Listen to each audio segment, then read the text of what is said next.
one, I think it was mostly the early mid game they kept up in like net worth. I think Yamson was playing Terrorblade. He ran that back in the second game as well, and I Pvision. It does. Yeah. And your Tormentor, very easy with Meepo. Great hero, really. They should just lock it in. Why are they even thinking? I don't know. What could they possibly be thinking is even close to as good as Meepo, guys? Keep hyping it up. Yeah, you should run on over there and. You have 40 seconds to hype Meepo. Go. Okay, I think maybe they want Ursa. Otherwise, who cares? That's not hyping. Yeah, what? We need Meepo now. We need Meepo now, guys. Why is Meepo good? Explain every reason. Yeah. Okay, so first of all, they have a bunch of heroes that, and I say bunch, it's just Queen of Pain with a mobility spell. Earthbind, very good against mobility spells. The two supports have no way to deal with multiple heroes. What's Bane gonna do? He can't nightmare more than one Meepo. It's impossible. Barrett can't lasso more than one Meepo unless he gets Axe. It's impossible. It's over, guys. We lost. All right, now same passion, but for anti-mage. Anti-mage, that's so sick. No, going fear. I think that's a much better pick than Meepo. Yeah. No, I'm just kidding. Meepo would have been good. I think this is also very annoying to play against, especially because like you are playing a bunch of heroes that have some click ability on you. So counter shield or counter spell has a great value in this game. It does have also, when you're playing versus Marcy, it has blink. So if it goes on you, disposes you, you can blink away to safety and not just die, as we saw. Unfortunately, got to choose Gyrocopter when he played against this offlane Marcy. So it can carry the game, it can lane, and it's satanic on a ultra greedy carry. I trust him to pull it off. Okay, you got big faith in Satanic. Anything else about the rest of his lineup, though? Also really good. Okay. I think this is definitely a hard outdraft from Pvision. If you had to give it some arbitrary numbers. I'm probably going like 60-40 here. Or, that's not bad. Or 80-20 even. Well, that's a pretty big difference. That's way worse. I'll go 70-30. Okay, well, me in the middle will go 70-30 there in favor of Pvision. I had to think about it more. That's all right. That's all right. We got there on the third go. Fly yourself.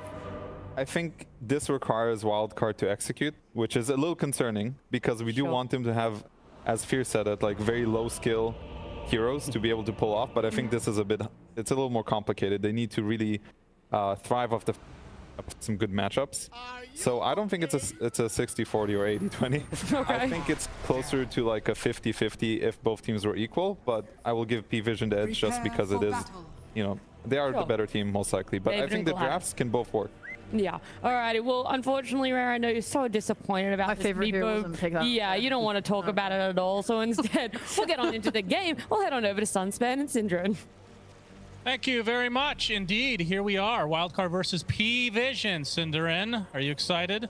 Yeah, of course. I think all of these elimination games are super exciting. We already had one of them that went the distance, and arguably for a lot of people probably had the unexpected outcome of obviously Enigma Galaxy coming out on top, so they get a top 8 finish, which is Our amazing. predictions in shambles, horrible shambles. So you and I, full disclosure, we did predictions together this year. Yeah, that was a mistake. You're And so bad at predicting. Why would I ever agree to this? We are 0 for 16.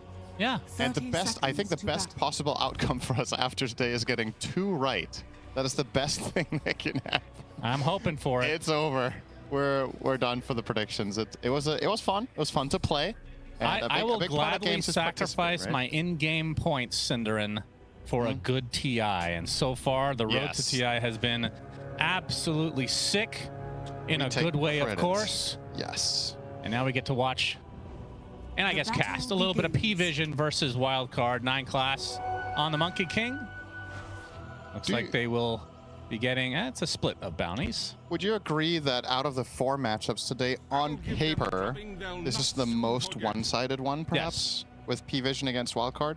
I'm a little bit unsure because one of the upcoming series has Spirit in it, and Spirit has just not looked like themselves at all the last 2 days. So I don't know where to really place them right now, if they're one of those teams that can just suddenly level up and get back to form. But yeah, they have definitely not been bringing their A game this tournament. Wildcard, however, I would argue they've brought theirs. They're an underdog going into this tournament. A lot of people didn't even think they would make TI. Obviously, coming out of the NA region, they won the qualifiers there. And so far, being in the elimination round, I think a lot of people in their prediction had this team going 1-4 or even 0-4. Yeah, this is exciting. This is, absolutely. They've been playing really well. They've found their own style and the stuff that works for them. And like the panel said, They've been thriving a lot off of specifically counter picks that their players play against some of the meta heroes. In this one, don't really necessarily feel like they counter Pvision's lineup, which is my biggest concern. This anti-mage seems to have a pretty solid game. And I also think the Invoker is not fully accounted for either. Unorthodox, but effective. But with some swift plays, their lineup can accelerate very quickly off of Batrider and Marcy, and Queen of Pain, of course. Yep. Queen of Pain played by RCY. No one on the Invoker, and this, of course, will be the Agent of Galaron Invoker, with the good old-fashioned Cataclysm that we're used to seeing. Yep. Seen a little bit of a mix this tournament. Some people have gone for Scholar of Corex, so yeah, the cross focus. But only cast one of those, though. Yeah. This one's Exort. Samel was just playing the Cataclysm as well in the previous series for Enigma Galaxy. It feels like more times than not, if they have the setup for the Sunstrike, you kind of just want to go for this Invoker. They don't have the most obvious setups here, though. No, they don't. I guess you have Boundless Strike at level 4. It's a 1.36. Abyssal Blade Anti-Mage. Yeah. Easy. True. I mean, that's actually their best setup is Anti-Mage, in theory. Let's talk about the good old Anti-Mage, a hero that we got the pleasure to cast recently as well. Yeah. A hero that won the lanes and won the game, Cinderin. Yeah, he's been doing quite well. I think his win rate is solid. I believe you and I have cast wins only, but there was a loss yesterday. I think he's something like 3-1 or 4-1, just going off memory. Maybe he had some more losses, who knows. But yeah, it's solid as a last pick. This game, I think, Fear touched upon it on the panel as well. Playing Anti-Mage into heroes that have single target abilities that you can counterspell is really powerful. And I mean, Bane Batrider, right? Doesn't get much better than that. That's their hero identities are built around either. For Bane, you could argue it's equally between Nightmare and Fiend's Grip, but for Batrider, it's got to be the lasso that you're looking out for. And Satanic has been I would argue, this whole season in contention for best carry player in the world. Yeah, he calls himself the best carry in the world. Kezu says that eliminates you from contention. Oh, really? If you yourself say that, yeah. You have to be humble. Yeah, I guess. So Sumail was never the best mid either. Yeah, I guess by his logic, that is correct. Okay. I mean, let's kind of talk about that a bit, because the fact Wildcard, we talked about how they're kind of the underdog of TI, coming from not only just the NA region, but, well, I guess that's enough in and of itself. But Pvision, are you surprised to see them in this scenario where they could just be knocked out? 'Cause in a lot of ways, it felt like they were at least for a while, a team of the year. Yeah, I wouldn't say not in particular, because they're still 3-2, right? They had to drop 2 series. They've looked great this year, but they've also had some tournaments, some moments that, oh, hang on. Ducalis in a lot of trouble, but the Boundless Strike comes from 9 class, and now the overwhelming numbers of Pvision come to fruition. 2 kills for 9 class. That is a good start for Pvision. Very close in the first blood exchange, though. And an unexpected rotation, right? This is a 3-minute Lotus pool that the Monkey King goes through the gate for. That's not one you necessarily see coming, and they do tip 9 class, and he gets both kills as well. And with that great early reward, he's on the way to his Helm of the Dominator on Monkey King position 4. Classic. Yeah, well... as of the last 2 weeks. Yeah, classic from yesterday. Oh, to be fair, any position 4... Well, I don't know why I said that. Any hero 9 class who is the position 4 plays, he's just going to play greedy anyway, right? It feels like that's the case. Always does something funky. Yeah. Always very entertaining to watch. It's either... Most of the time, it does work out quite well. I think if you had to put a percentage on how many of 9 classes games he goes, what you would consider a standard build for the hero he plays. I would say less than 50%. Less than 50%. That's a lot of stacks of sticky napalm on DM. He's resonating out. Crisp, but it's like he will eventually survive here. Comes back close to the tombstone, which just has to be given up. Guys, it's your boy here. This is self-advertising. Gotta love it. This is one of Undying's hardest matchups in terms of supports in lane. Batrider is very oppressive. You're a hero that has so much staying power and you just want to stand and fight, but you just keep stacking up the napalm and eventually you have to concede. And now again, look at this. Yeah, DM is just dead. It looks like it. Speed gets a very nice kill. Solo XP as well, it looks like. And DM will have to make the walk of shame, of course. Yeah, not having the Monkey King in lane gonna provide opportunities like that to Wildcard, as he will be stealing the wave, and actually the Ancient's doing quite a bit of work to try to deny this. His 9 class 6 stacks of sticky on him, gets the boundless strike off his DM, comes to assist, and speed no more Firefly. I don't know, any of those creeps were killed by the Ancients, but not the most ideal situation for Pvision. This is still a very strong laning stage performance out of speed here. Also, again, forcing that Undying to come and help Monkey King. Monkey King now almost out of resources here, or at least on HP. 9 class not looking too hot, so you'd think with running Clarity plus Mangoes here that speed, once he cracks level 4 with that Stoke facet, could get up nice, close, and personal even against Undying and win that fight. Yep. This bodes very well for the Abaddon. The panel was talking about how is Abaddon's matchup into Undying in lane. Well, it's not that much of a concern if the support can win it 1v2. Yeah, no doubt about it. As in that mid lane, we look at the CS 31 and 13 for RCY, as no one sitting on 22 and 7. So another lane favored to Wildcard as the 6-minute power rune is coming.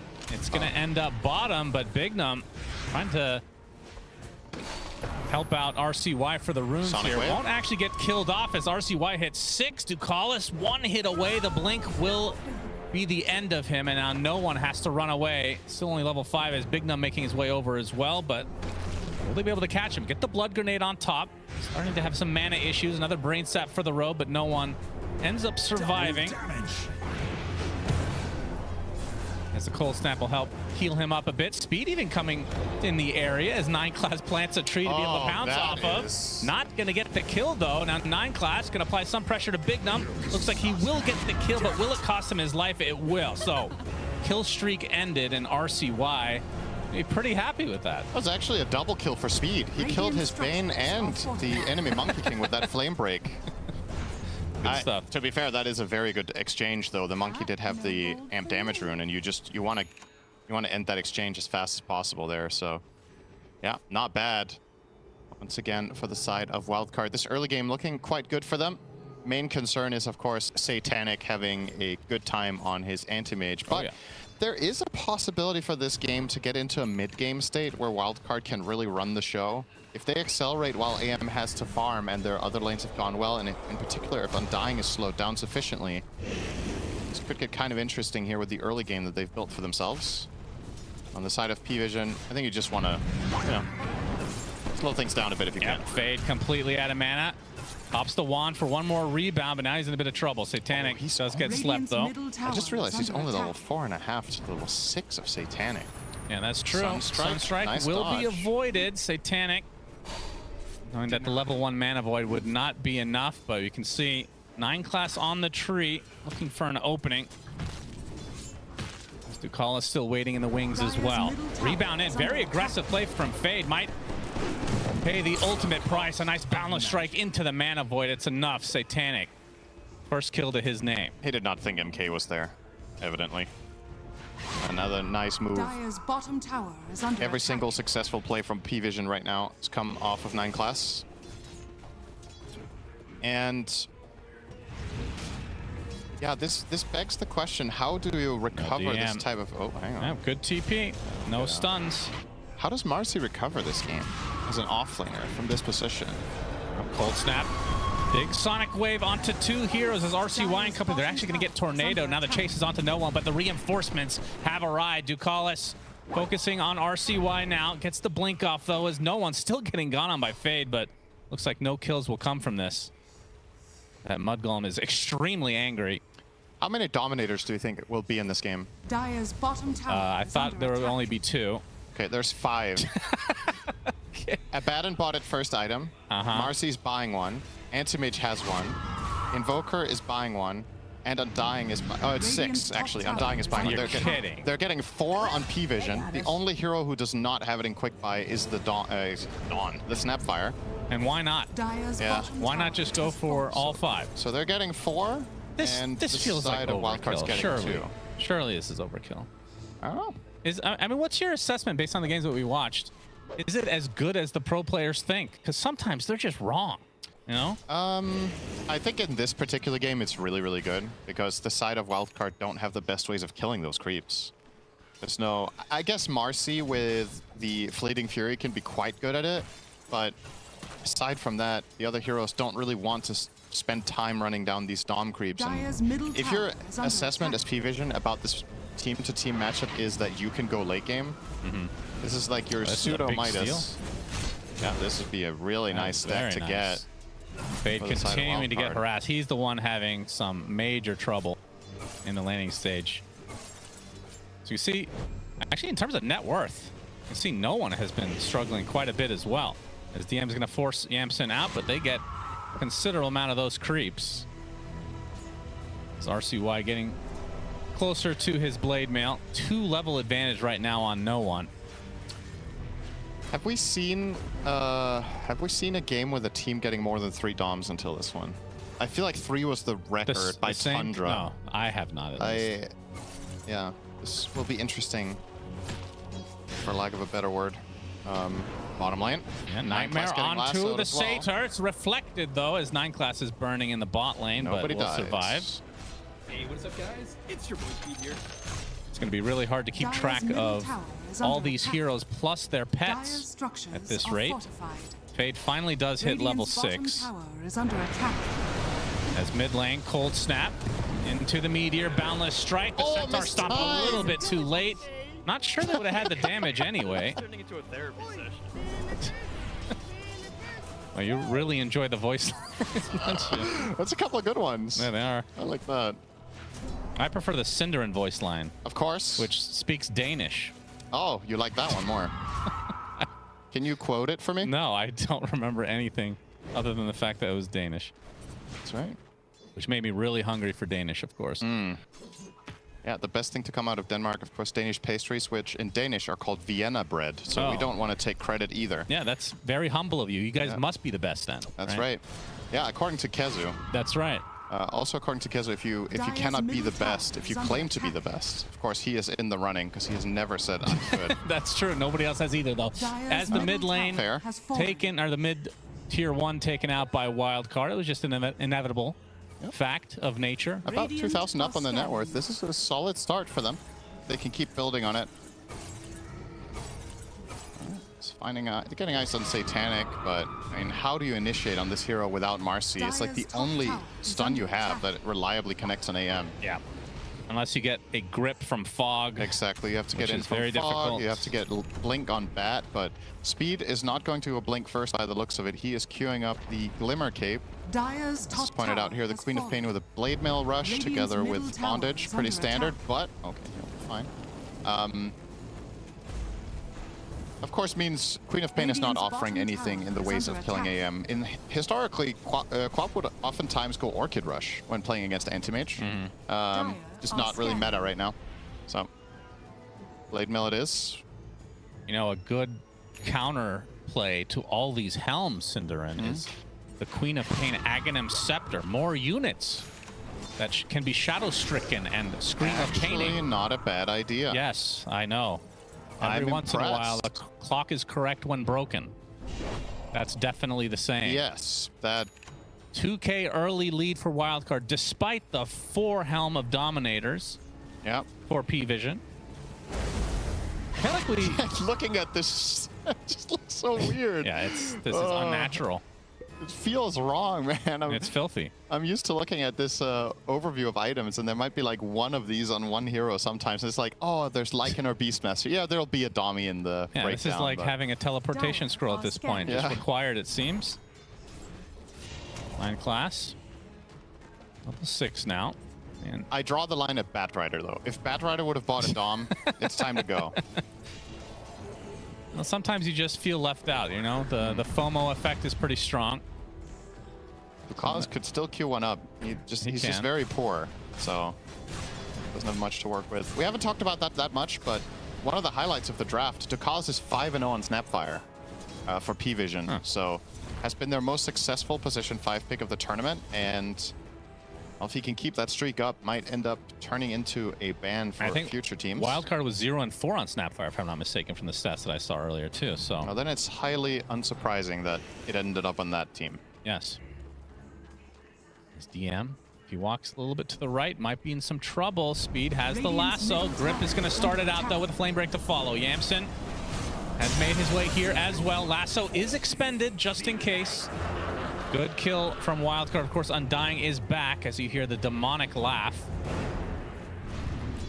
Do you think that that innate is in a good place? Starts on cooldown, and then afterwards it has an 8-minute cooldown. It's fine. Only because I find Undying in the mid to late game to be hilarious. Okay, One of the coolest heroes in Dota right now. So it's not about whether it's actually balanced, it's just about whether you like the hero. Everything is balanceable. Yep. Yes.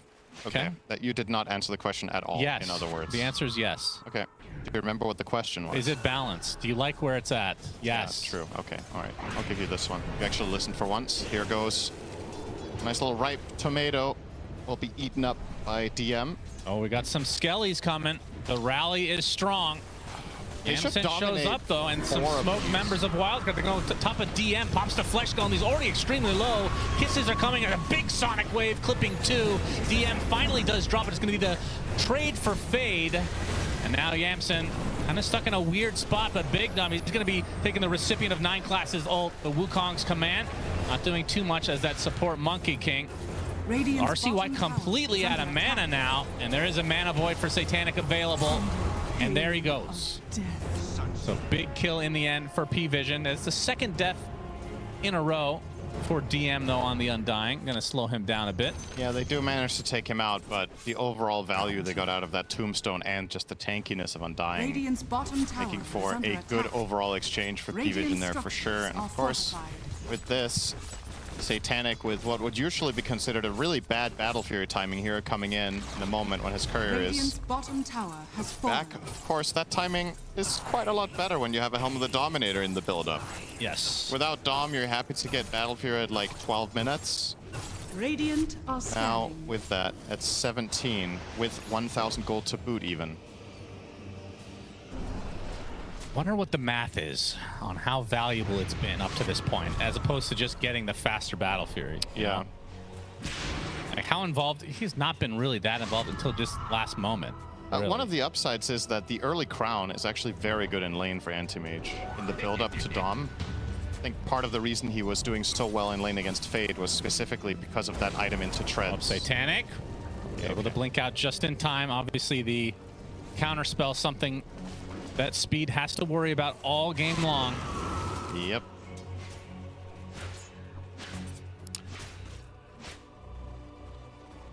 Let's see if Pvision can set up a way of getting themselves 4 Dark Troll Summoners with their Doms and then doing a 24 skeleton rally push. Would love to see that. That will die to a single scream of pain. Well, if they don't kill them, I wonder how fast they could take a tier 2 tower. Nightmare onto the Dom The creep. zoo is coming for you, Big Dumb. Careful now. Bane's worst nightmare is being run at by a pine cone. We'll be able to find the distance though this time, as the creeps have amalgamated into the mid lane, going for the tier 1, but Satanic has bigger sights set. Big Dumb, Nightmares himself, eventually will be brought down by the mana void again. Radiant's middle tower. Pvision getting a little bit more aggressive in the last couple minutes.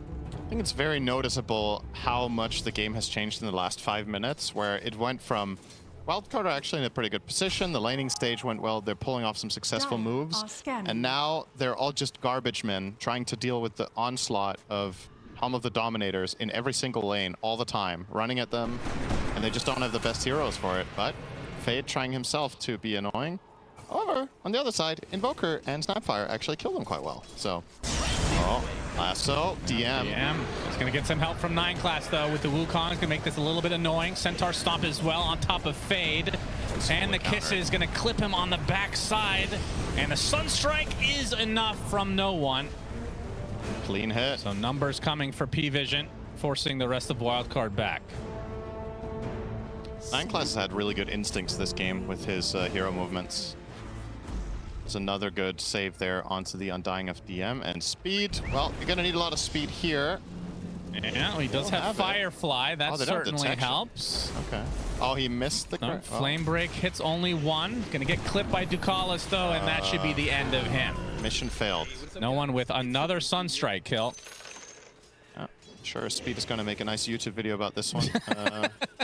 That was little bit of an overplay. We probably post-game analysis can figure out the mistake there, which was not running away.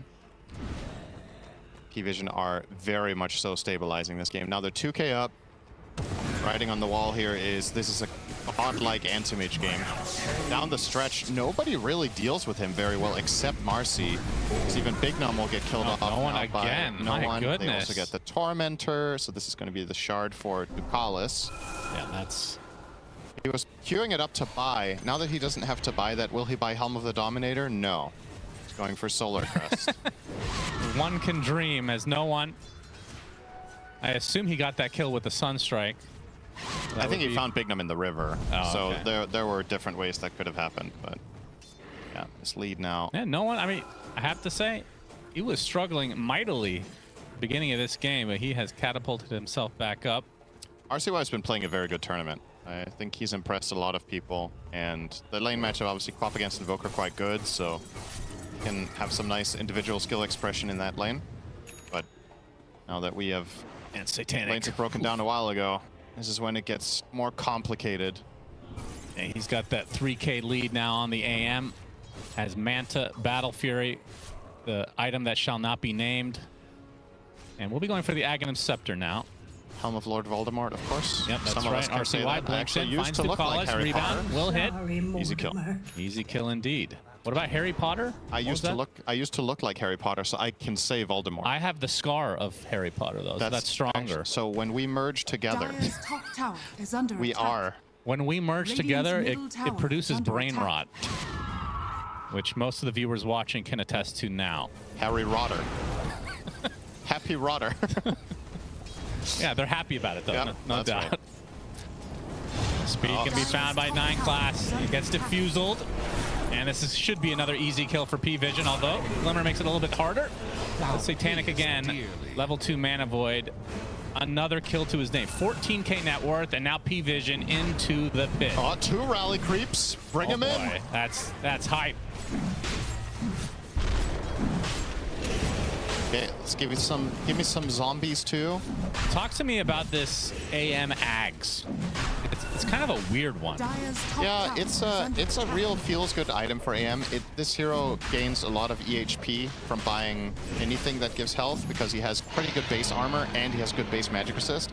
So when you buy Aghanim Scepter, it's not like extremely good value for money in terms of health, but it's an added benefit to, you know, you get a bigger mana pool, which is helpful for playing around the map and being aggressive. The active of it, or rather it is a passive when you blink, is a very fast way of ramping up your damage in fights, because when you're running Mana Thirst, you just want a target to very quickly run low on mana. So you blink in, you hit someone, they lose a big portion of their mana, and in turn you get damage.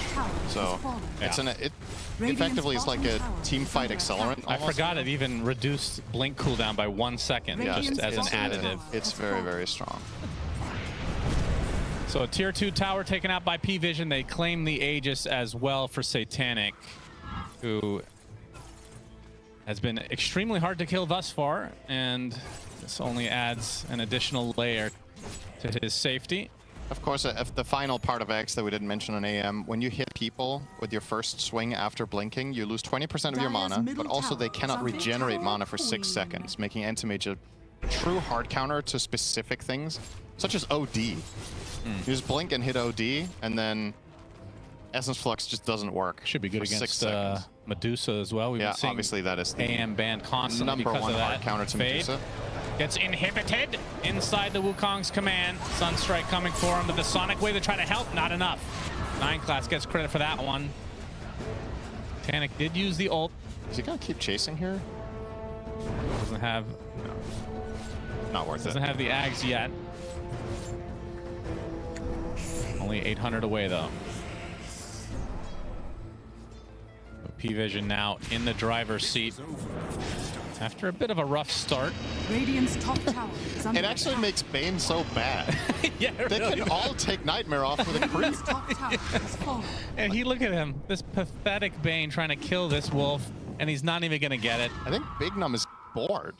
It's like he just can't make moves. Everything just stops him. Man. All right, to be fair though, Bane has been kind of the support of the tournament, I feel like, he's right? doing well, yeah, for sure. It's like better. Not that he's been bad in the past, but I was expecting Rasa to continue to be that hero, but for whatever reason, it's kind of fallen off in the last couple days. The Bane continues, even against these mass summons.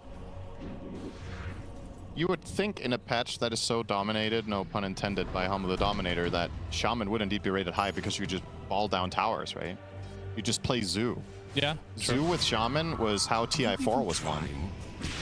So, obviously, the math has changed a lot since then with the bonus gold for destroying towers, the comeback mechanics of what you get when you get kills when you're behind and whatnot. But in essence, Pvision possible. Looking for a fight. They have found the Queen of Pain. Deafening Blast applied to him. Wants to go for the Mana Void, but the Blade Mail's still active. Good RCY nightmare. gets to the high ground. Satanic's going to reset now as the endless creeps. So dumb. You know what would be really funny? TI ends and they don't nerf it in the next patch. They just leave it. Like, this is a breath of fresh air. Radiant's middle That's tower a Sonic is wave under and a half attack. for 9 class. It denies the Centaur. I mean, those are worth quite a bit of gold. Does find its way to the grave, though. Radiant's middle tower. Oh, is another under big attack. kill onto the Croaker incoming. Unless the Helm of Dominator is used in the next few seconds, it does give the 100 gold to Yamson. Yamson is starting to make some pretty serious item progression as well. So now he's got the Dot Radiance are Manta scanning. closing in on Blink. Of course, Abaddon, the best carry in Dota right now to buy Blink Dagger on, in my opinion, together with Sven, because you can just... First of all, it's really valuable for your hero to get into the middle of the fight as fast as possible, but also when your borrowed time is running, you're not taking damage, so you can blink out of a fight while being hit by 5 heroes. Yeah, it's like the old days when Blink was first introduced in Dota 1. You could do that Radiant normally. are scanning.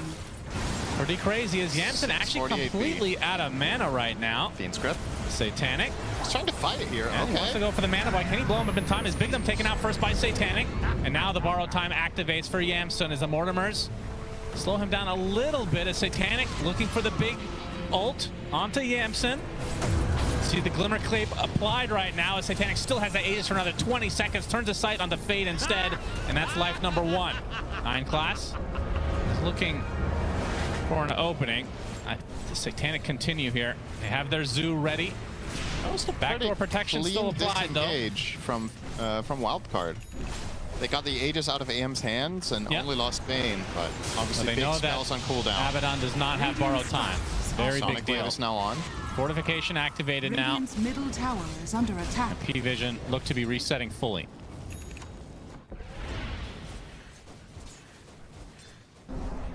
So Blink Dagger used to be able to use it when you got hit, and then they changed it to not be that way, but they had a mana cost. Then when they removed the mana cost, Dota went up the tier of game it became, Cinder, with that one change. Radiant are scanning. When Dot mana cost are of scanning. Dagger was removed? Yes, so good, so good. Just think of a time Wraith King used to buy Force Staff. Just think about how bad that is. That sounds horrible. It does. Shout out to TC.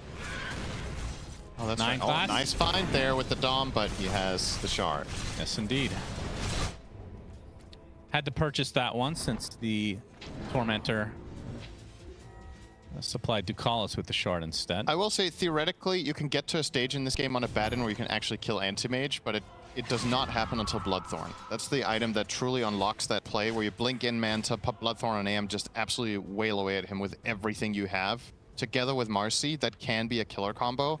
Until that point, I don't see Satanic cashing in a single death. RCY. Going to be found by Satanic. Going to try to set up a little bit of a bait action here. miss. He's actually going to blink in very aggressively. Speed sees him as the big Cataclysm coming out. Looks like the AM is perfectly fine, though. Going to try to man fight against Fade inside this Wukong's command. Will blink away, though, as Ducalis looks to be the sacrifice for Pvision. Made a dent in him, but still very difficult to kill him off fully. Now the chase is on. Yeah. Good luck.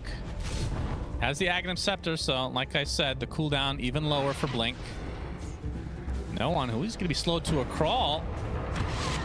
And 9 class going to be there for moral support.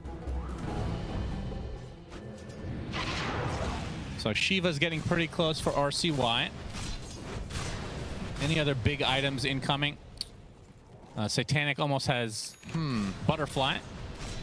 Fade is queuing up Ags. I thought he would go Basher against AM. The Ags can be pretty cool, but obviously if Manta is available, you can dispel it and get out. At the same time, though, if you use Manta offensively as you blink in, you could get caught off guard and get killed off by the constant silencers of Marcy, so I don't really mind it. I think Basher is the safer choice, but still, either way, far away from there for now. Do you feel like Speed is making a mistake not going blink here? I don't know what to think, because if you still don't kill Anti-Mage in the lasso, I don't know if it matters that much, but I feel like they could. If he just blink lasso glimmers and runs him into his teammates, he should be killable. Yeah, but without that, it's tough. Definitely unusual. As DM will get grab ally. That is a very good shard this game. Lasso, grip. Yeah. Kiting out Marcy. We saw Faith Beyond, also known as Bach, have an insane game on that Undying. Wait, was that him? Nope, it was XXS. I was testing you. XXS had an insane I cast game. that game. I'm like, what? Yeah, that so did I, game? but... yeah, no, I don't think you were there. No, you did it alone. Well, evidently I wasn't. I was there in spirit. It's funny that people haven't really been prioritizing shards since the nerfs from like years ago. In my defense, Bach was in the game, though. He was in the other team. That's right. So, and he's also a very good player, and therefore he could have done the same thing. Yes. But he it didn't. Was XXS, that's right. He went for cart. He did the cart plays, which were equally impressive. Yes. And that made for a hell of a series, of That's course, the to best qualify game that we've the cast. first team for TI. That was the 3-0 versus 3-0 showdown. Yeah, that was yesterday. Very good. Okay, so Satanic with the Basher. Yeah. And we'll be finishing the full Abyssal first. I mean, what do you want to see after that? Does he need to go BKB? If he sees this Aghanim Scepter on Marcy, perhaps? I think either BKB or Satanic. Like, both options are good. I guess, like you said, with Marcy Axe, maybe the BKB becomes a little bit better, but you can also use Satanic as a dispel, right? So it's This is going to be a big play. Smoke from Wildcard is going to be broken up by 9 class. Roche number 2 underway. Belches right in Satanic's face. And there's the counter smoke now from Pvision. See if they try to wrap around now. I don't believe either team has a scan either remaining.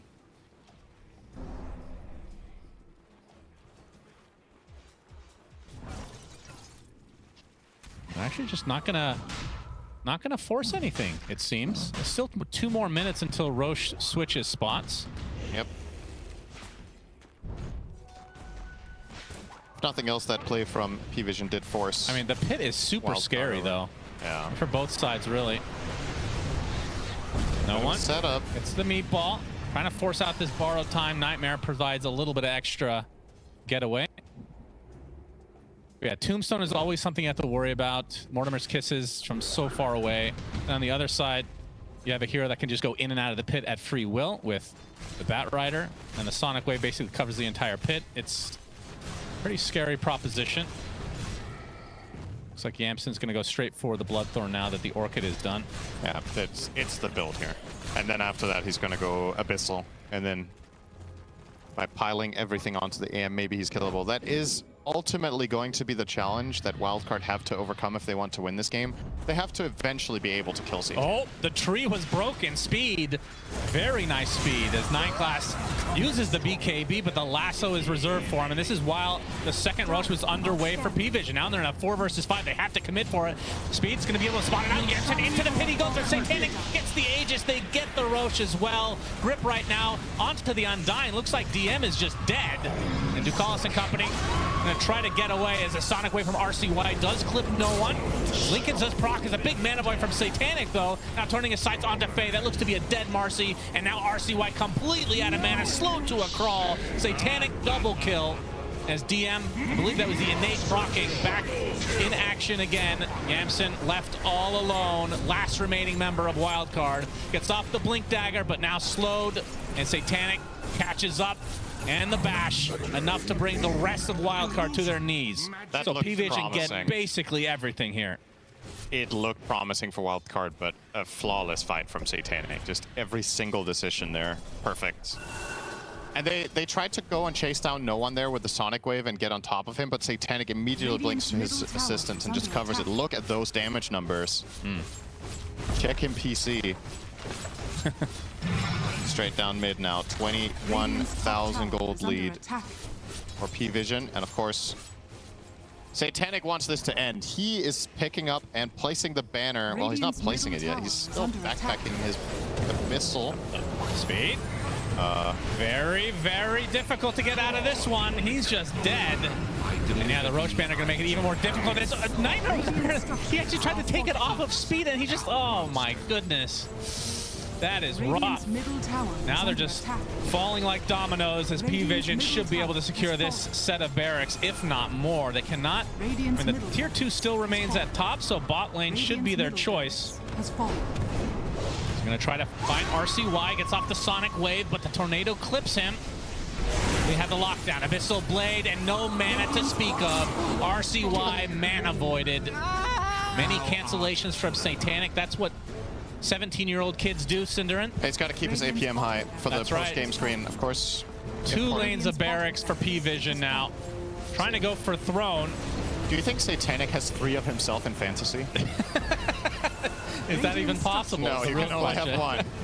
But Maybe if he contacted somebody at Valve. But if he did, and there was an APM stat, he would be auto-canceling all game. Yeah, true. Oh, he's actually going to get lassoed. That is They have to follow ambitious, that to say the tornado. It's least. beautiful. Mortimer's to follow. Fade pops the BKB. Again, this is still a second life for Satanic. So first one is down. DM puts down the tombstone. His 9 class jumps out of it. Yamsa now going through the tombstone. His borrow time is down. Satanic with the alacrity. Truly something to fear. First tier 4 down. As Pvision looking like they want to finish this right here, right now. The Nightmare to slow things down, but they have many creeps to take that off. As the last tier 4 will drop. They're gonna find Speed on the bot lane. The Tornado's gonna be way off, but Satanic with the instant bash mana void. Another kill to his name. 12-0 on this anti-mage. As the Ancient now exposed. Radiant's Ancient is under attack. Now you got some siege units hitting it as well. One last buyback from Wildcard. This is a 4 versus 5 in attempted defense. Pvision is under attack. Are they actually going to back away, or is this a fake back? Oh, he did TP now on AM, so this is a full-on back. Completed Scotty. Yeah, silver lining for Wildcard is the fact that they could not get the Megas since the tier 2 is still remaining there. Not much of a silver lining, though.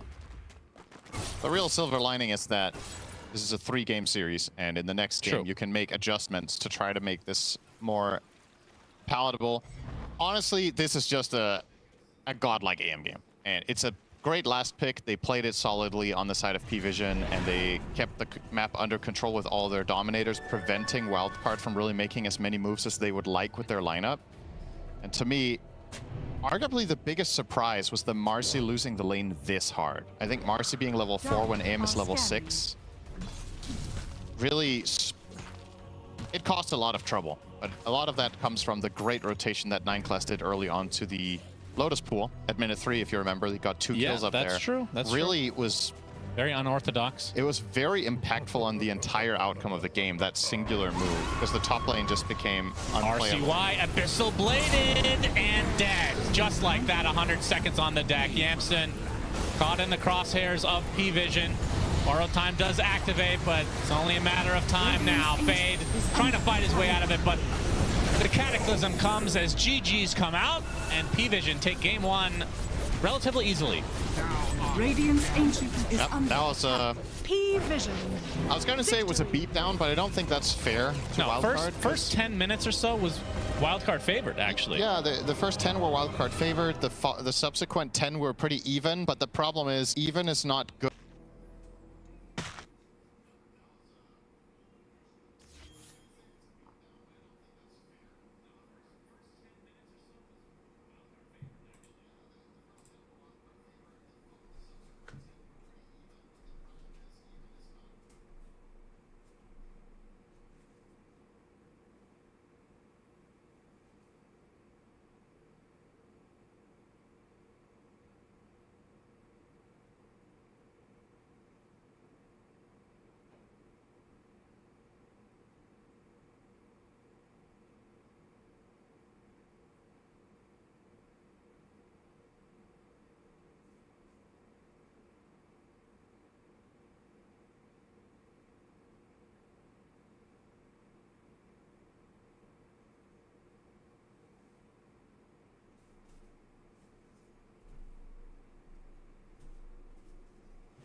Pvision's turn to ban. problems. Honestly, I hope they make it Wildcard's simpler for them. That's when how you know Wraith King is unpickable. If this wasn't a game for it. Your heroes. You really tried. You put it out there, Fear. Put it out there. It's not going to happen. It's the Alk. We see all of our 10 heroes now across the board. And is there a slight favorite when it comes to the draft? Both these drafts are... Well, I like this draft much better for Wildcard than the last game. It is much more rounded. They could definitely win. I like RCY on Void Spirit. This is really where he pops off. However, you are playing versus this Pvision draft where it Probably favoring Pvision right now. And they are one game away here from qualifying for TI. Wildcard on the other side. They need to have all the comfort they possibly can. Off to a good start. We'll see just exactly what sort of start and game we're going to get here with Synderen. Thank you very much. Indeed, this is a very interesting draft from both teams. You got Pvision versus Wildcard in game number 2, elimination game for Wildcard, elimination series overall. You have a favorite, Synderen. It's your boy Speed here. Yeah, I think most of what they said I do agree with. I think Wildcard have a better shot in this just overall in terms of strategy. They also did have the total last pick here of the Alchemist, which I think was a very excellent choice. You know, you're going to be laning against Enigma. You have one of the carries that can survive a Chrono or can survive a Black Hole. All of those things bearing all those things in mind, though, I feel like Pvision might just be a little bit too much of a mouthful for Wildcard. And like they were talking about in the panel, I'm surprised this Faceless Void did not get banned. I think that was a relatively straightforward ban in that slot for Wildcard. They opted to ban the TA instead. In particular, when you're already 30 seconds presenting the Zeus, that makes Void so much better. Something you and I have criticized when we've been casting games this tournament is Voids playing without damage in the Chrono. Yeah. That is not really a problem here. Even a support Zeus offers a lot of extra damage.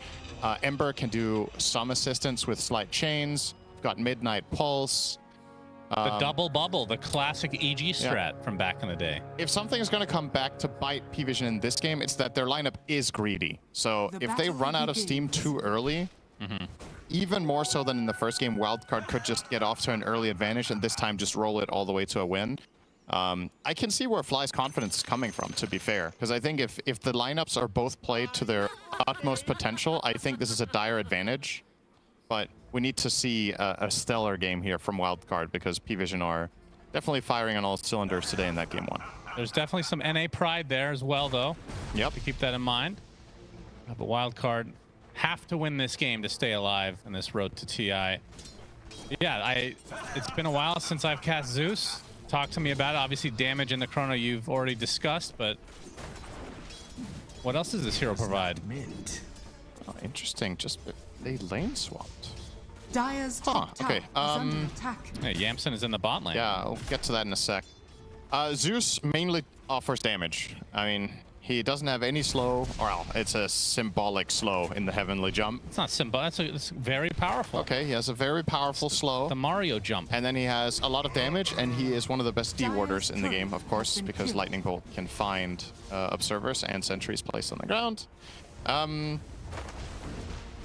There's a reason this hero hasn't been particularly popular this tournament. Not because I think it's bad, it's just very one-dimensional, so you need to either understand the hero at a high level to draft it correctly, or it needs the perfect game, which doesn't happen all that often, in particular as a core. So it is a little bit limiting, but Pvision have been enjoying this hero. They've played it before. Obviously on 9 class we've seen it, and this might be the second time Ducalis plays it too. And now it's time to talk about lane swap. If somebody survives here. Yep. Fade and Bignum working on 9 class right now with that tag team. Oh, they block each other. Unfortunately, cannot find the last hit needed. All right. This is a crazy combo, though. Of course, we've talked about this one in the past. The Dawnbreaker, Starbreaker with the tag team of Tusk. I mean, last time you were raving about this, they ended up initiating level 1. Yeah. This time the level 2 for Wildcard.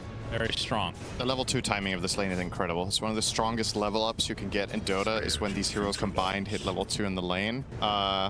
The problem, or rather the reason they lane swap here is this combo doesn't kill Void in lane. And I think a very big reason of why Wildcard want to run these two heroes together is to get off to a hot start and try to dominate.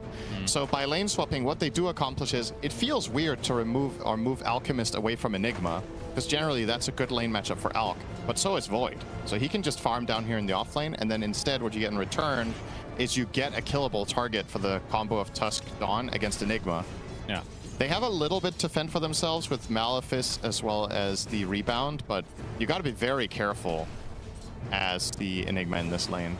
And you can see Dawn already off to a massive head start, 18 for 3 against a 9 and 3. Oh yeah. Also kills Eidolons very well with the Starbreaker. A lot of good things. This feels like a. Oh, as we're gonna see just the killing 3-minute Lotus go through the likes of 9 class. Now, Dawnbreaker has had a horrific win rate. This does feel like the best start that we have seen. Yeah. What do you think the reason is that she has been kind of meh? I mean, many of the games that we've seen, she has not won her lane. And I think it's such a big part of the hero identity is getting off to a hot start and trying to snowball. I also think in some of the games that have been played this tournament, Dawn has not been picked with good pairings. It's been picked as like an anti-hero more so than a combo with its own team. Right. What makes Dawnbreaker good, in my opinion, is the ultimate game is one where you have 2 or 3 teammates that have catch, and you have an enemy that's key to lock down. And lo and behold, in this game, right, you're stopping Black Hole, you can counter-initiate Chrono, and you can be set up by Void Spirit and Tusk and technically Alchemist. So it's the good. Eidolon's starting to do a lot of work to Fade. The Blood Grenade's going to slow him down as Fade gets disposed back into even more Eidolon. So that is first blood for Pvision, as no one going to help some from Ducalis trying to take out RCY. It's going to be close. RCY just barely survives as Speed will get the better of Ducalis and no one. So a double kill for the position 5 Warlock. Yes, the classic 4-minute double kill Warlock in mid that we've come to expect. Yeah, great ganking support hero. That is the most random outcome. But what a great start for Speed here. Obviously great for his Grimoire as well, lest we forget Warlock gets... Yeah, he's had 2 great starts to both games. Yep, a massive benefit for him. This will be a very early Golem, even if they don't get their Wisdom. More pressure here. From 9 class back into a Malefice as Ducalis makes his way over as well. So a Thunderbolt getting Big Num quite low as now we have another TP from Speed. All over the place. Very mobile Warlock. Yeah. And this, of course, will leave a 1v1 situation in the bot lane. Satanic's Void versus Yamson's Alchemist. Yeah, this is about of a nothing burger of a lane as you can get. They're going to hit creeps. Radiant are scanning. They're both pretty happy about that, I'm sure. Yeah. So RCY, known for his Void Spirit. Oh, he's going to get gone on. Rebound connects.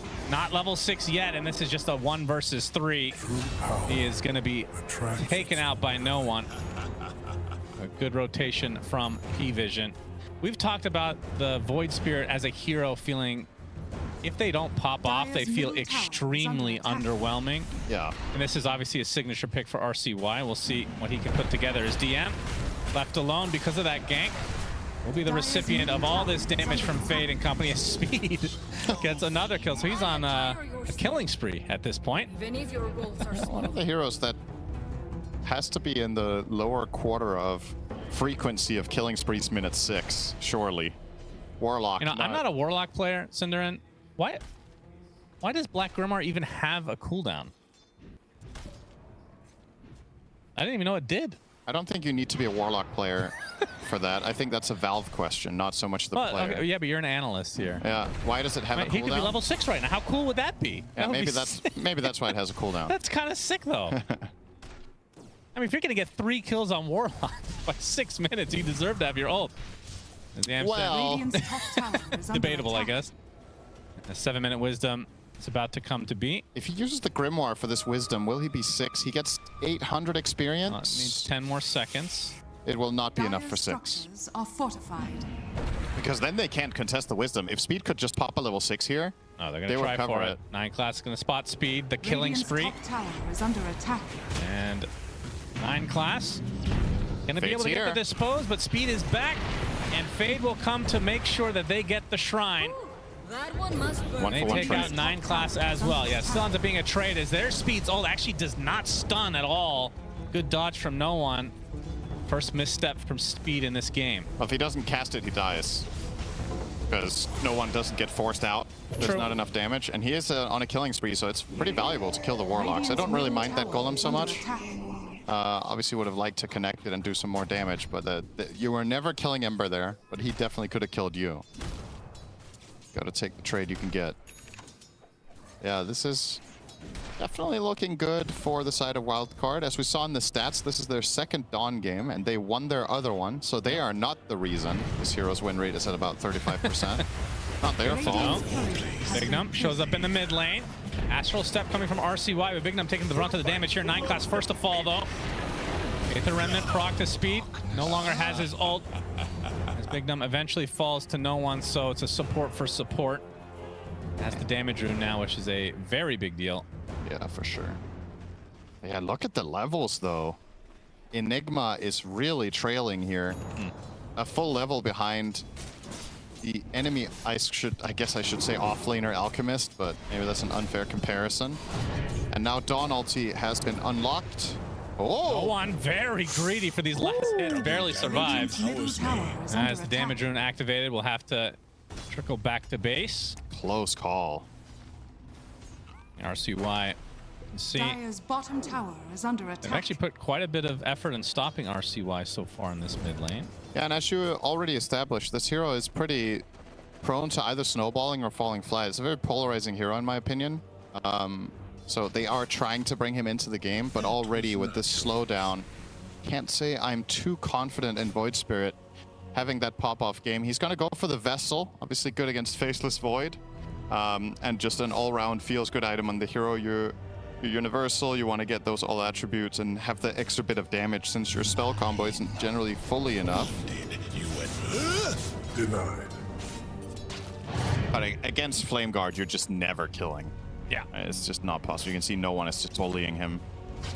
We'll see if any TPs come. RCY has the escape mechanism, of course, in the form of the Astral Step. So, yeah, Helm number 2, actually. So, is 9 class going from? Yes, of course. Why did we even question such a thing? So, 3 Helms, down from 4. It's an improvement. I would make the argument that if you're playing Marcy and not buying this item regardless of role, I think it's a mistake. Yeah, that's true. As we can see, the first Solar Guardian of the game, Speed pops his ult as well. Fading, coming to get 2 kills. Very nicely done from Wildcard. And they're going to get a third, it looks like, as Ducalis slowed down. Aether Remnant punch. Oh, that is some pace right there. Triple kill for Fade. The offlaner for Wildcard, but played in the safe lane. He's keeping up with his free farming Alk on net worth. This is a really good look. Oh, yeah. For Wildcard. And what can I say? Maybe Fly just knew. He saw the draft. He was like, this is a Wildcard's going to smash them. So far, so good. 4K lead in a 10. Lead, yeah. And it begs the question, I was entertaining this, that maybe Pvision got a little bit too greedy here. And a little too cute. They've been known to do that from time to time. It is indeed a greedy lineup, and you are so far away from 6 on Zeus. He just cracked 5 now on Ducalis, just trailing by a massive amount against the enemy team.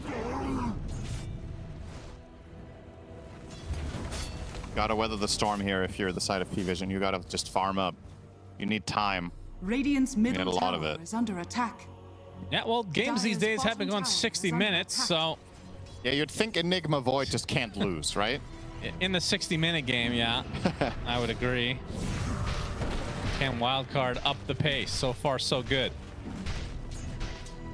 Titanic brings his Troll Summoner with all those rally creeps, and DM has his own Troll Summoner. Oh, Blade Mail, it's in there. Yeah, he does quite a bit of damage, takes out 1 Troll. Still quite a bit of damage done to the tier 1 regardless as Speed. Getting chased by 9 class. Satanic. Yet to use Chronosphere this game. Speed's going to be an easy pickoff to start this fight.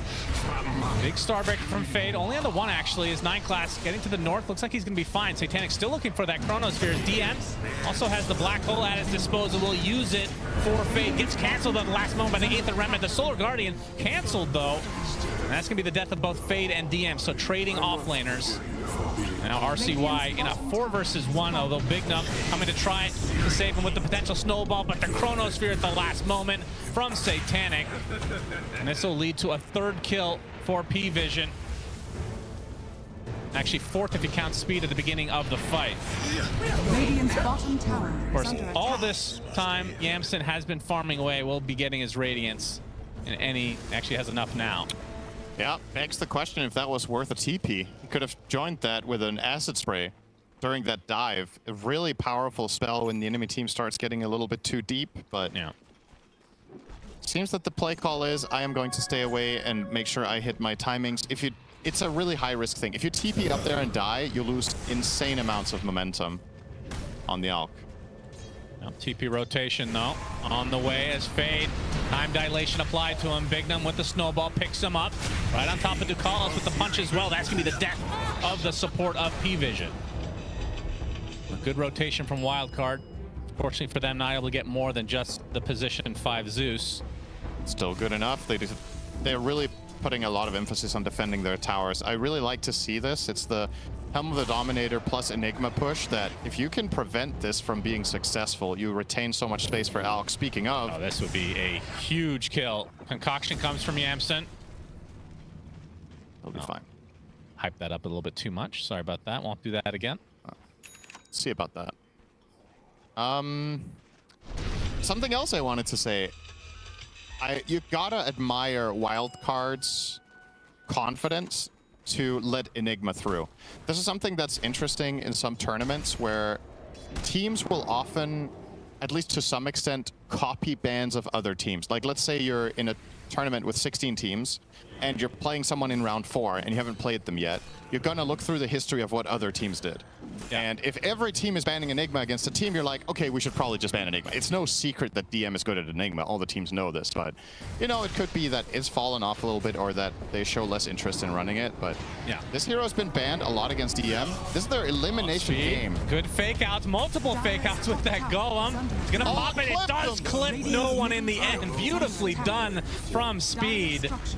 That was really, really sick, as now the tier 1 will fall in favor of Wildcard. 9 class not going to get blocked in by Big Num, and we'll be able to get away as a result.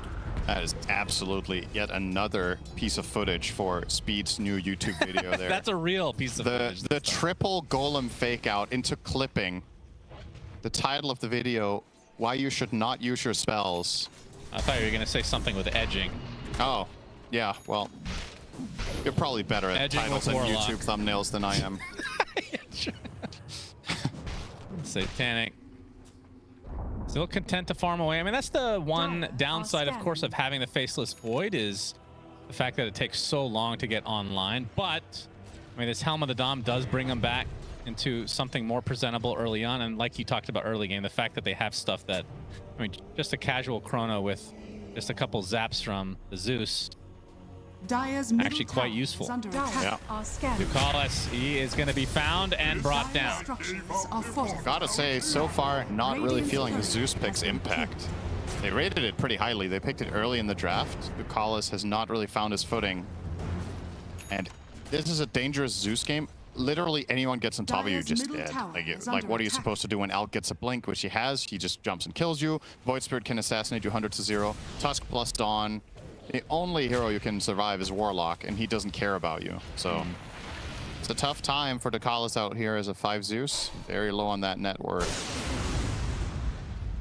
First Thunder God's Wrath of the game. Ducalis just wanted to announce that he is finally level 6, in fact level 8. As this is an 8k lead for Wildcard right now.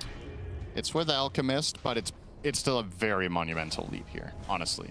Like, given the overall outlook of the game, this was the stage of this elimination game for Wildcard where things needed to go right, and they have all gone so right. They finally do lose their mid tower now, and they lost their top tower as well, but they stalled it out for a very long time. I think it's good enough.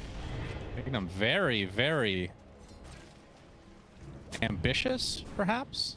Had the snowball the whole Radiant's time. bottom tower is under attack.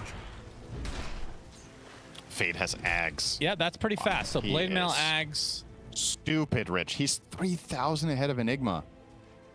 200 GPM ahead. Pretty much. I mean, he was the safe laner, you know. Yeah.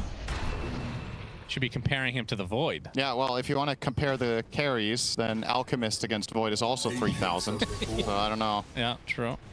Well, you should be comparing the Alch to the Enigma. Oh yeah, that looks even better for Pvision. Yeah. Then they're only 6k behind on that roll. That's right. That's the whole lead.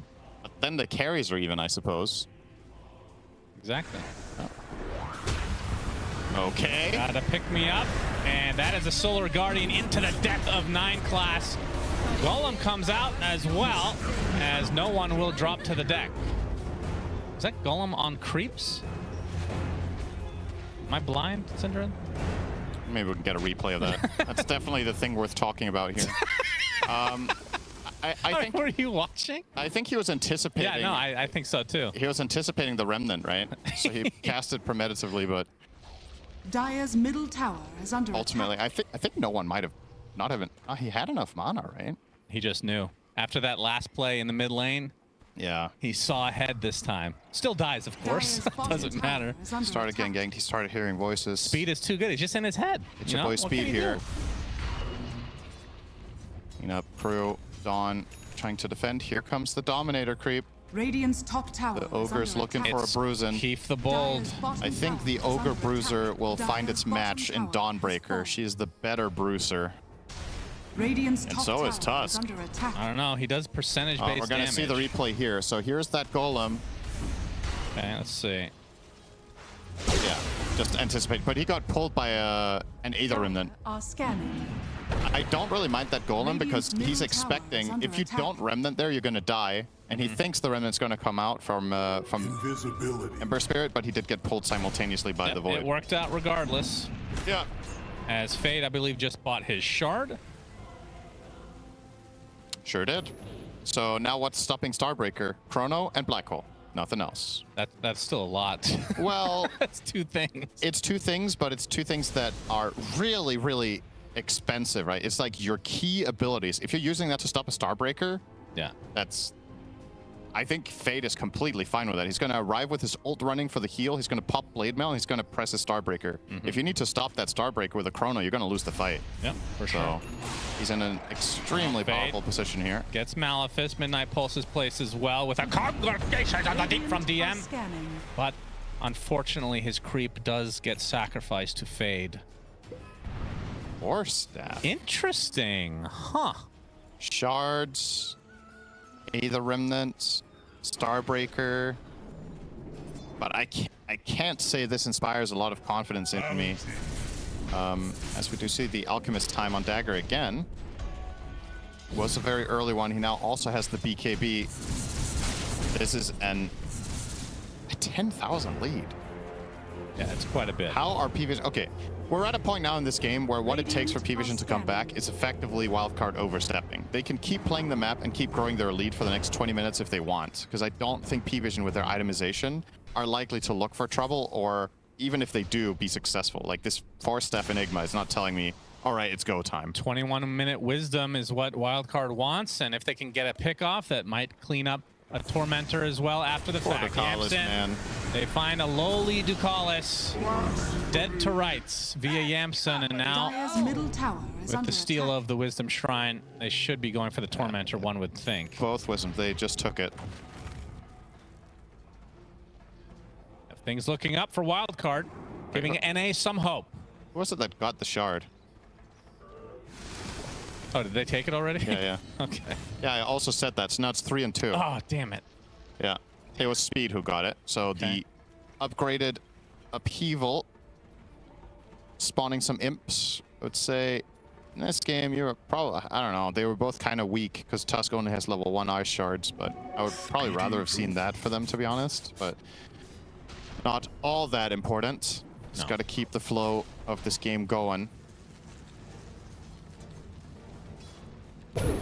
It's interesting that DM is prioritizing getting Shard next. A lot of times you see these Enigmas, they get like they get like a Vlad's, and then they start going for big items, right? At least historically. Yeah, it's just... This is all small items.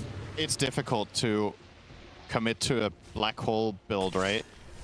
against Golem and Solar Guardian. Now, speaking of which, DM destroyed by Fade and Bignum. I feel like Pvision are actually just lost in this game. I think they don't know what to do, and now you're just playing on feel. Like, I think it's very hard to have guidance when the overall comms right now should be we can't fight them, we have to farm. Yeah. Whenever a game is in that state for 15 minutes and the enemy team has global abilities, you're gonna bleed out some kills. It's impossible to never get caught. And now it's gonna be even worse. There's gonna be a dagger now coming out for Bignum after this Roshan bounty. Oh yeah. So he can look for plays for the Dawn way more effectively. Dawn can connect on Elk, on Tusk, on Void Spirit. Dire's top tower is under attack. All right, so Yamsen will be rewarded with the first Aegis of the game. Wildcard in Dire are scanning. a very good spot to push this to a game 3, but of course Pvision, I mean the high ground going against an eventual late game, depending on how late it goes, Enigma and Void is a scary proposition. Really, all of their heroes are kind of scary late game. Yeah. A wildcard in... Wildcard's late game the not lead. bad either, though. If it comes down to these big late game team fights, you're happy to have a Warlock.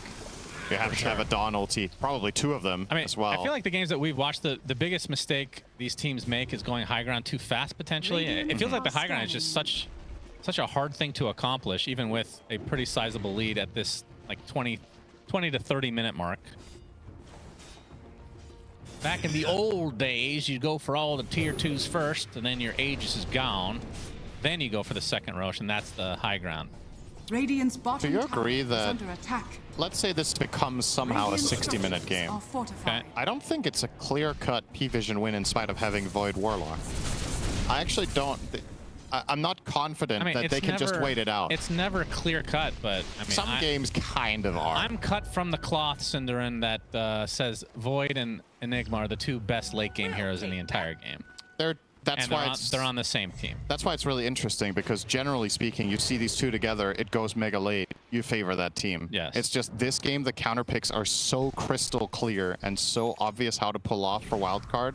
You have 2 Dawn ultis, because she's going Refresher next. You're going to have Golem. So how on earth are you ever going to land a black hole unless you catch both Warlock and Dawn? And then the Chrono has the same issue, right? The counterplays are pretty clear. Dakalis trying to farm. Indeed. He's farming his death stat. If you have him in fantasy, I think this is not good. Yep, death number 6 for him. I think he's on the villain arc anyway, so yeah, maybe I think that's what he's going for at least. I don't think villains are attempting to feed. It's not really a trait. Like, I am a villain, therefore I will... I don't know. It sounds like you've never played a pub game before. Oh, you mean like that? Oh, yeah. Okay. I see it. I see it. He's a villain to his own team.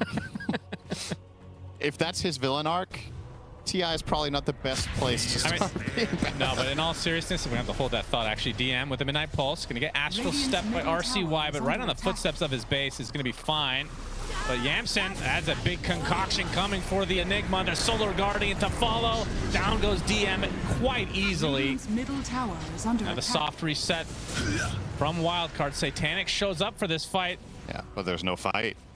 Still 2 minutes on that Aegis, and now an AC on the way for Yamsun. Just a clean hit and run. Bottom tower has fallen.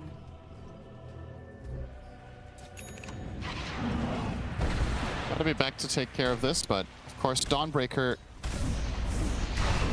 theoretically one of the best heroes in Dota against Helm of the Dominator, because she can, if you're playing against the skeletons, you wipe them out instantly. If you're being split pushed and the Dominator's causing pressure on your map, you can just be there and still participate in team fights with your ult. Yep. So yet her win rate is garbage. Yeah. Just not playing it right. You gotta safe lane it like Fade here today. I will say, out of all the games I have seen Dawnbreaker in this tournament, I think this is the game that it is the absolute best pick. And it was first picked. Radiant's middle It's tower kind of crazy, right? He picked it as a counter to Enigma, And then afterwards, I think Pvision made it even better, and they themselves kept making it good as well. I'll see you later. Gallus insta-gibbed. He is just not getting any footing. I'm surprised he has... Well, I guess it's Zeus will be farming more than Tusk, right? It's the only reason he has more net worth is the CS. But It's your boy Speed here.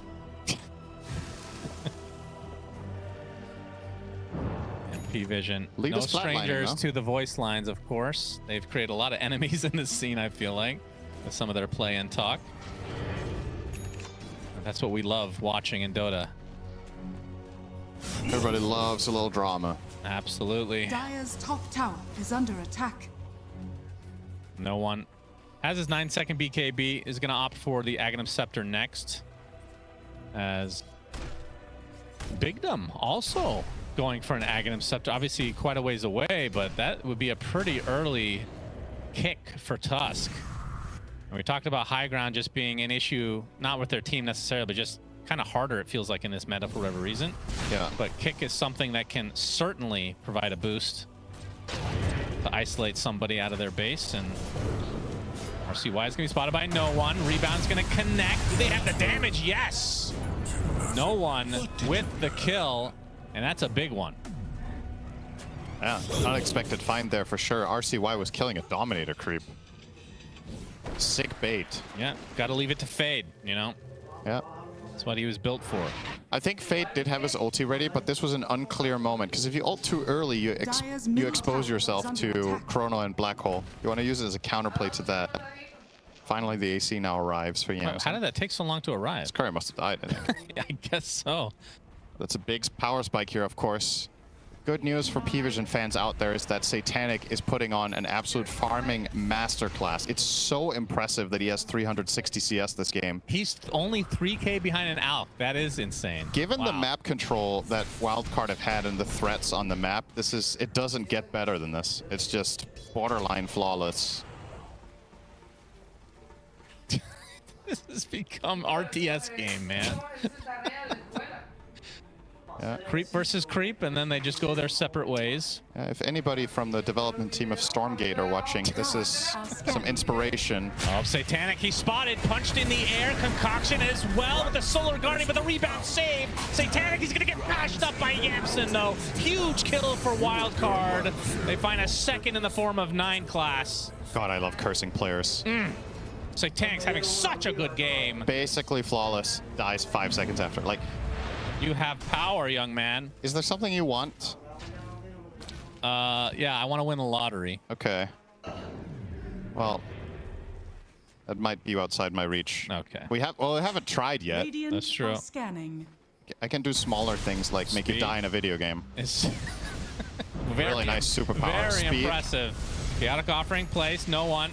He's in the pretty vicinity tanky. as well. Yeah, Speed will end up going down, but Solar Guardian coming in though. Fade. How is that up again? Hammer now. They take out 2 callers and no one. Double kill for Fade as Speed stays alive. I love that patience. That was really nice. They very clearly communicated that he was going to keep baiting. He still had the Solar Crest as well as the Essence Ring ready. It was the refresher from Baits them Fade, in. so Yeah. it was finished already. Just buys all of that time and they find the right opportunity. They were just waiting for the side of Pvision to use enough cooldowns before they went for that. Now they're also going to get the Tormentor. Are scanning. This will go to the Tusk, last remaining one on the team. Looks like he changed his mind on the Ags, by the way. Looks like a Yules instead. We're going to see the replay here. He's not even really that close to dying. Yeah. 14 sticks, Solar, as well as the Essence Ring. There was a bit more to give there. They need another 500 damage to get through this.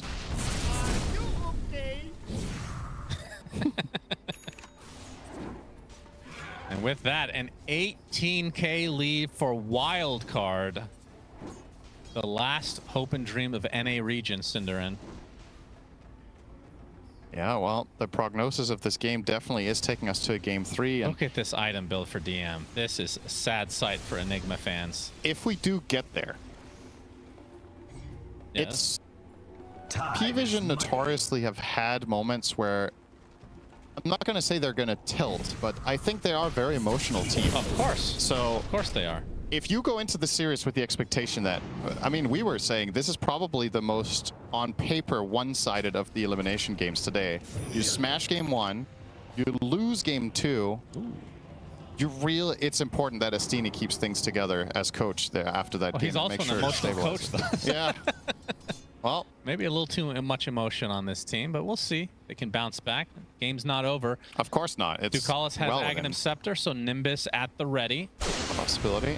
If it goes late, like I was saying, I still think Wildcard have good solutions against Enigma Void, but with every passing minute, it becomes more and more possible for them to pull it off. Like, you keep flat. If you flatline this net worth lead at like 15,000 for another 15 minutes, then I think the game approaches a 50-50 state.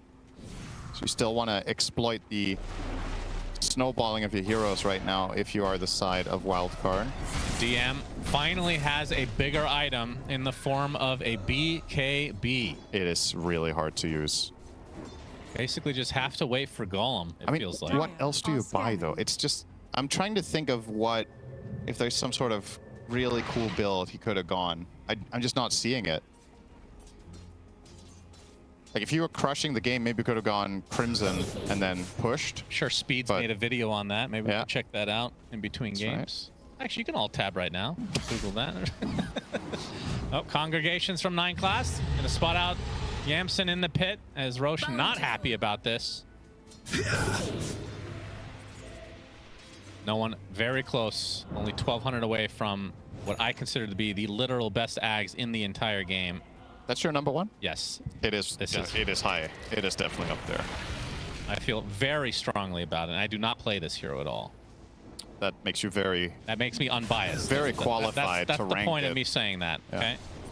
So basically your ranking is how annoyed am I when people who can play the hero have it? No, it's from my experience casting games and seeing how big of a power spike that is. Is Yamsen in the pit? Where's the Dawn Axe on that list? It's not top 10. It's really? Good. I mean, come on. There's 100. How 30? Dawn Axe is... It's top 20 probably. Okay, fair. Yamsen looks like they're gonna get a free Roche. It's your list. You don't have to be right. You just need to be opinionated. It's all You think good. it's a top 10 then? Yeah. Roshan has fallen to the I think it's very high. I think make a list for you at some point. I think the pros would rate it top 5. I mean, the pros are dumb though. Oh, that's, you know, touche. Thunder God's Wrath for scouting. Yep. They'll confirm that Roche is dead after the Roshan is dead announcement. Yeah, I think just checking if they had smoked. Yeah. Very common move. You would know that if you paid attention in your casts. Teach me. Show up in the top lane to take care of some of these Eidolons. Or all of them. I might just let these walk off. Nope. Oh, concoction from Yamsen. The Abyssal Blade. DM is super dead. Nice BKB, son. Yeah. It's a not hard gonna game. help you when you get jumped. Very hard game. I think this is really interesting. Once again, I don't want to start theory crafting on this too much because this game is far from over, but once again, it comes back to Wildcard's willingness to give away this Enigma and structure an entire strategy around countering that hero. They have just completely mitigated DM's impact. This is the worst Enigma game we've seen from him in a very long time. Yeah. Now you're seeing the Aghanim Scepter from no one. And a Nimbus place. This will be Snowball. An eventual keep him kill. in the Nimbus so he can't play. Surely.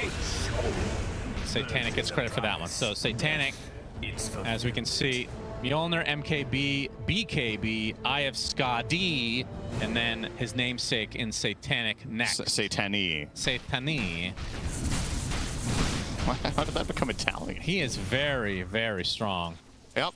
I mean, is there anyone he can't, like, he can kill everybody in his chrono if there's no assistance, I would assume, at this point. Like, if he chronos a hero who he can kill 100 to 0? Yeah, without any assistance from the teammates. Warlock and Tusk. Oh, you're saying he can only kill 2 heroes, right? He can only kill the supports alone. Okay. Yeah. He can't kill... Void Spirit has 25 armor and 3k health. Dawn has 3,500 health and 30 armor. And Alk has 30 armor and 3k health. So yeah, I don't think he solos anyone except supports. Okay. But he's also not going to solo. There's going to be a Nimbus. There's going to be a Thunder God's Wrath. Unless he's dead, then it's going to be neither. Oh. Gets the Heavenly Jump off to slow Yamsen, which isn't going to be enough to get away, it seems. RCY joins the party. Another death to Ducalis' name. Is it high ground time? You have the wave, you have siege creeps, you have all spells ready. Well, Aegis. Chemical Rage is going to be running out. He does have Berserk Potion, of course, as a little pick-me-up. That's nice against Radiant's Ember. bottom tower is under attack. Dire's top tower And is they're under going to attack. poke at the high ground. Banner. Roche banner placed. Speed with his Alpha Wolf at the ready as well. Tower's already dead. Radiant's bottom tower As has Amson fallen. going to be spotted now. Satanic jumps in, gets silenced instantly with the wall response. Solar guarding as well, but the pick-me-up is there, but the Astro Step on top of him. Void Spirit is getting so low. The black hole on several heroes from DM. Is there follow-up though? Satanic gets his Chronosphere off and is beating everybody to death. Already 3 down, but the Aegis is one of them. Satanic time walks close to the fountain. As Yamson, back in normal form, still hitting these buildings. As Speed with the Golem continuing to apply some pressure as they get the Abyssal Blade onto Satanic. He's still going to be fine, though. He's already at half HP, has a Time Walk up as well. Gets rebounded by 9 class. As now the time dilation coming to work. Fade does finish off the melee barracks, but this is looking like the death of the rest of Wildcard.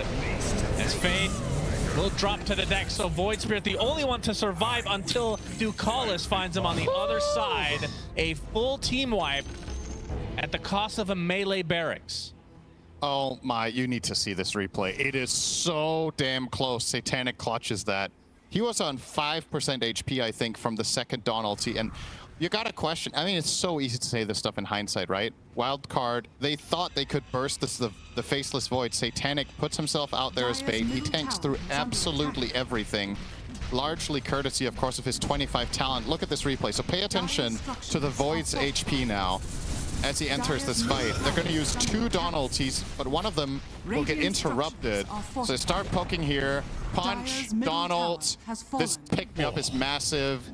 And this ult, the black hole on 2% HP on the Void. Yeah. They then get the 3-man black hole, the 2-man chrono, everybody's locked down. And even after that, it still wasn't a clear-cut victory. And now they are going high ground instead. Pvision get the tier 3. And they might be able to get all these buildings as Wildcard does not want to expend a buyback. Meanwhile, Big Num against Ducalis. And more importantly, that mid lane is completely down now. So is Big Num. So equalizing the game in terms of the barracks. In fact, they get the range as well. The Big Num does get taken out in the end by no one. And what a shift. And exactly what I discussed in the high ground, it feels like is where a lot of these teams falter. Pvision's patience paid off, and Wildcard did the worst possible thing that could happen there, and they were so close to succeeding. If they kill Void there, the game is over. Yeah. Right? I don't think he had buyback gold. So that was an all-in from Satanic, trusting that his teammates would cover for him with the pick-me-up and the black hole. 5% more damage there, and we're going to game 3. And now instead, the entire lead is gone in 1 minute. Crazy, crazy stuff. They were 20k up. You're going to see this graph here. Oof. That is a pretty significant change. And yeah, now, you know, everything we were praising Wildcard for and the strength of their lineup, I still think this game is absolutely winnable for them because of the solutions they have to Enigma. But with the Rax advantage going the way of Pvision and the scaling they're now acquiring, probably something like a 2-to-1 or a 3-to-1 favorite at this point. Now Faceless Void also with the butterfly, even more. Look at his inventory, man. This is filth incarnate. 6 slotted. Going for Shard next. Can go for the Ags, I suppose. Now, what is this? What is this? What did I miss? What? What did I miss here? Did they block these creeps somehow? What happened? There was a banner down there forever, right? This is an army of creeps. This is like the old YouTube videos where Chen would just, and Earthshaker would just block the creeps constantly. So I'm assuming the banner from the push was just sitting there, and the creeps couldn't push out. I don't know. As we're gonna have a fight though. Yamson has a concoction, Abyssal Blade onto Noah, the punch into the air, but 9 class now gonna force the Alchemist away. And no one with the BKB gonna pursue further once his BKB's down. Big Num's already down and out, but a nice Aether Remnant onto no one. He gets dropped by RCY. Bignum buys back in the game as Alchemist is just getting kited so hard as Satanic comes in with the Chronosphere with a little help from Zeus. The chaotic offering is not enough as Bignum tries to save him with the snowball, but it's a little too late. And now Satanic can have his way with the rest of them as Bignum gets dieback now as DM with the BKB is going to be fully safe against Fade, who has to pop his refresher, the Eon Disc procs as well. And now on the run is Fade on this Dawnbreaker. Has the hammer to the high ground, but the Searing Chains uses a Solar Guardian to get away successfully. But another great fight for Pvision. And that was with That's a buyback though from no one. That was with the shortest black hole of DM's career. I don't know if he canceled it himself or whatever that was, but they still managed to win that fight. I think Refresher was on cooldown earlier in the engagement, so couldn't really get the immediate follow through. And yeah, once you isolate and kill the Alchemist, the fight just blows wide open. And no one buyback, of course, should be a consideration going forward in this game. Yeah. If Wildcard could somehow kill him again, might open the door. But instead, Speed will not get out of this. Spotted. Looking for a high five is no one. Speed will not reciprocate. DM will, though. And Satanic, high ground number 2. Ooh, that is okay. Divine Rapier for Fade. It has come to this. He has been carrying the game for Wildcard so far. I don't mind it. This is a ton of damage on Dawnbreaker. Absolutely. This is going to be 2 lanes of racks, though, easily for Pvision. Roche is up, so we'll see if they consider that. The thing you have to be really careful with now for Fade is to not use Starbreaker when your Aeon Disc has procced. It's what you're presenting by buying Rapier here is a way to kill Void. It's them saying we cannot win a fight without getting through Satanic first. Right. They just keep sending him in front and covering him, and we have to be able to pierce. This offers a solution to that with Starbreaker, but if you do it and Aeon Disc gets procced during the combo, it's all for naught. Actually, you took the Celestial Hammer talent on 25 instead of the Starbreaker cooldown. That could come back to bite him. He has he has all of the Solar Guardian focused talents and none of the crit and attack ones. So no Luminosity attacks required, no crit strike. Time to get and 30. No Starbreaker. Yeah, he needs levels. He's going for the late game. Love that. Smoke from both sides. Radiant This are fight scanning. going to dictate a lot.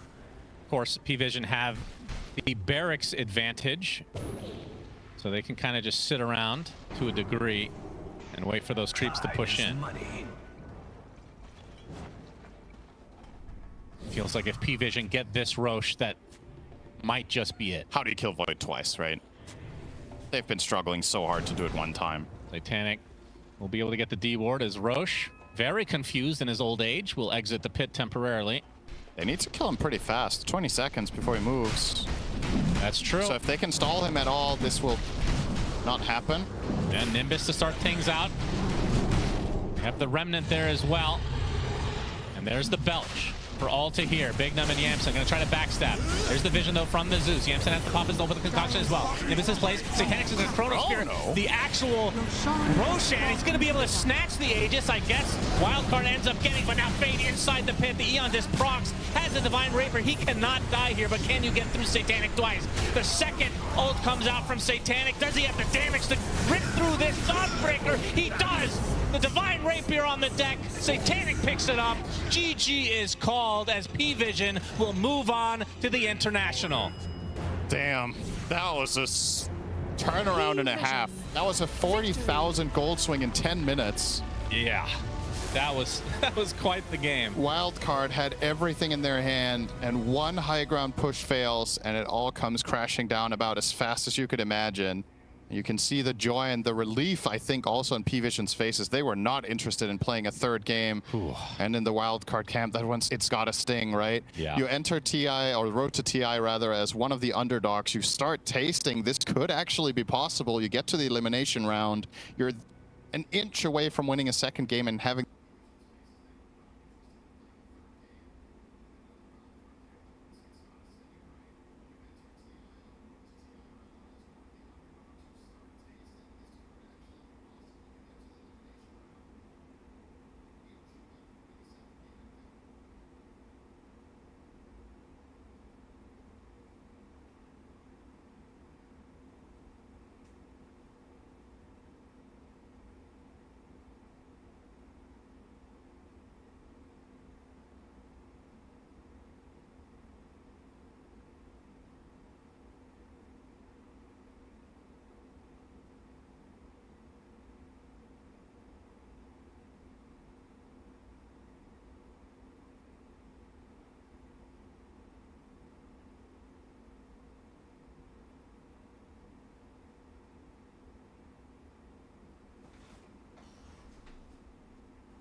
No.